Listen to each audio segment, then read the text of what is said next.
Hey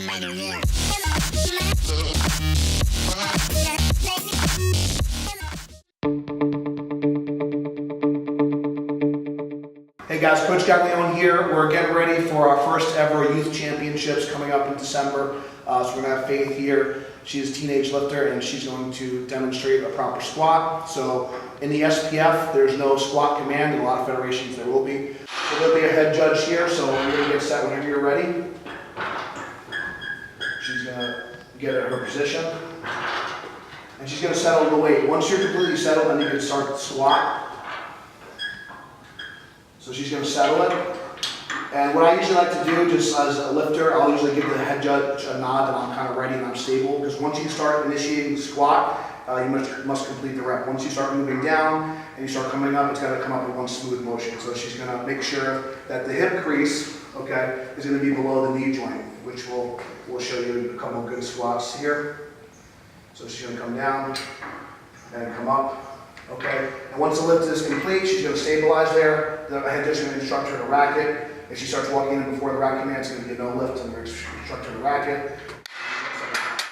So we're going to do another rep here. We're going to show what an example of a bad rep would be. So the biggest thing on squat is making sure you're settled and you have proper depth. So once the lift is ready, get nice and tight. We're going to come down. We're going to stop this a little high and come up. So that to me, the hip crease is not below the knee, so not be good. The other thing you gotta look out for is making sure the barbell does not come down, so maybe come to like a double bounce. So come down all the way, come up, come back down, come up. If the barbell travels back down, you can rack it. Once the barbell starts traveling upward, you cannot kind of recover. It's got to continue to come upward. So the proper depth is the biggest one, and then making sure you're not double bouncing in the hole or if it's any downward movement of the barbell once the squat initiates, or if you have a kind of a foot slip on the way up. So you have to make sure you're grounded, you're coming down in one smooth motion, coming up in one smooth motion, breaking proper depth, and that's an example of a good squat. So thanks, Faith. And that's the rules for the squat. First thing is this: you're going to get set up on the bench.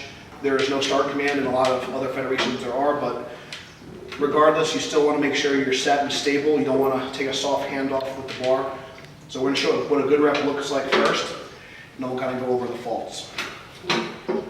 So right now, Faith's doing a good job. She has her feet in contact with the floor, her butt's in contact with the bench, her upper back's in contact with the bench. That's a perfect setup. She's going to take the bar out. You can't get a handoff in a meet.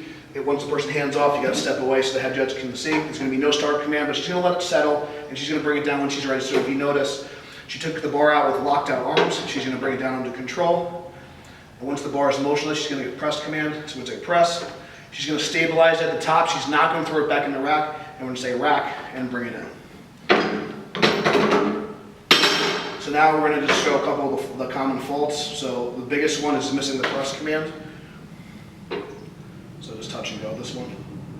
Okay, if the butt comes off the bench, that's going to be a no lift. And then the other one, if there's any upward or downward motion, so bring the bar down, bring it up a little bit, bring it back down, come up. So that's a little exaggerated, but sometimes you might see like a seesaw, it dipping a little bit and then coming back.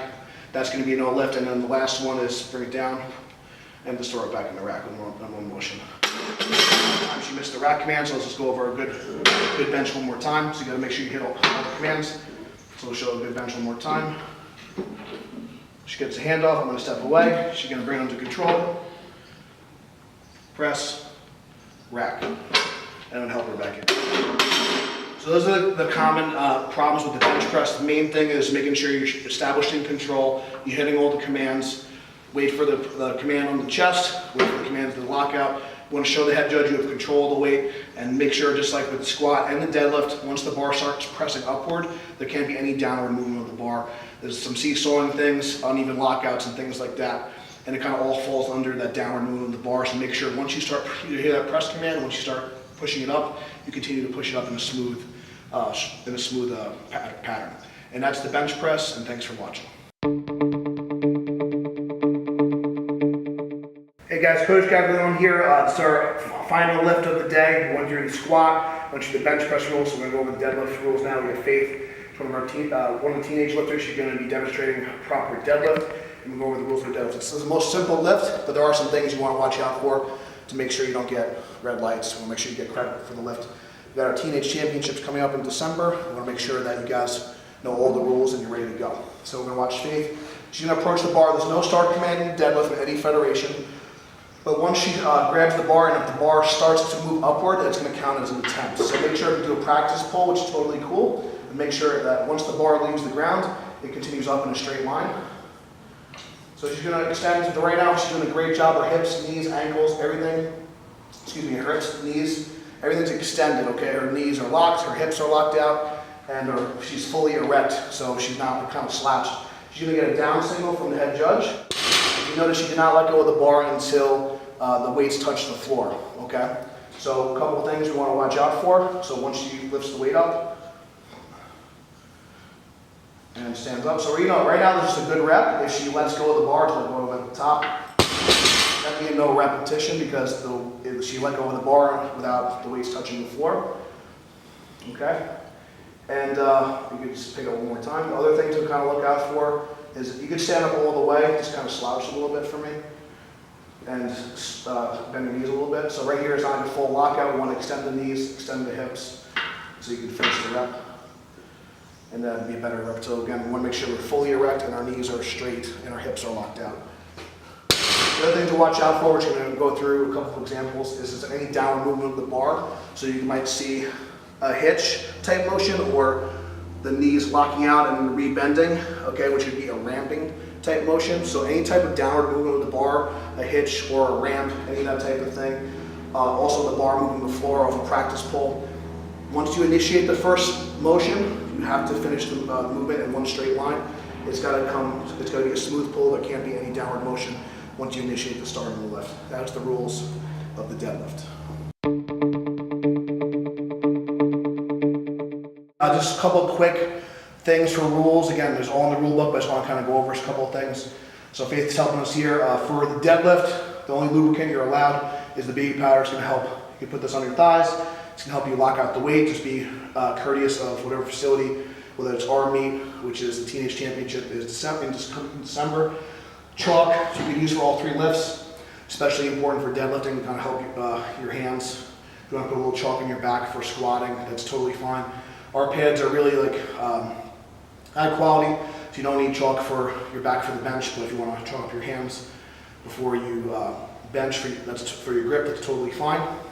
You must wear a singlet. We recommend you should wear a t-shirt for squats. The bar is kind of sharp, the squat bar, so wear a t-shirt when you squat and bench. For a deadlift, high socks, okay?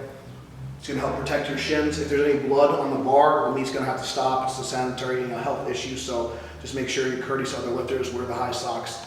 It's going to help protect your shins. You are allowed to wear a belt as well for the raw division. Anything more than that, if you're going to wear a squat suit, bench shirt, there's going to be different divisions for that. Multiply division and equip division.